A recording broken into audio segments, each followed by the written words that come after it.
Let's talk about a lab origin of COVID-19. So it's been claimed that the biosafety procedures at the Wuhan Institute of Virology would have permitted a lab leak. Certain specific experiments should be done under BSL-4 conditions. And sometimes those experiments were not being conducted based on the Freedom of Information Act subpoenaed proposal to do some work at the Wuhan Institute of Virology with coronaviruses. And we see some American scientists making comments that this kind of research that you've suggested to do in a BSL-2 lab should actually be done in a BSL-4 lab. So that introduced some concerns about the possibility of a lab leak because biosafety procedures were not properly adhered to, number one.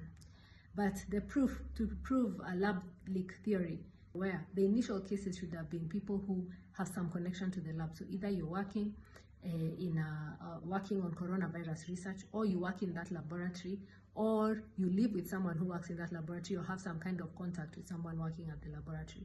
So the problem is we don't have any such evidence. We had in November of 2019, 3 people who are working at the Wuhan Institute of Virology reported to hospital for some symptoms. We don't know whether they were tested for SARS-CoV-2, and we don't even know what the diagnosis is. So that's quite scant evidence.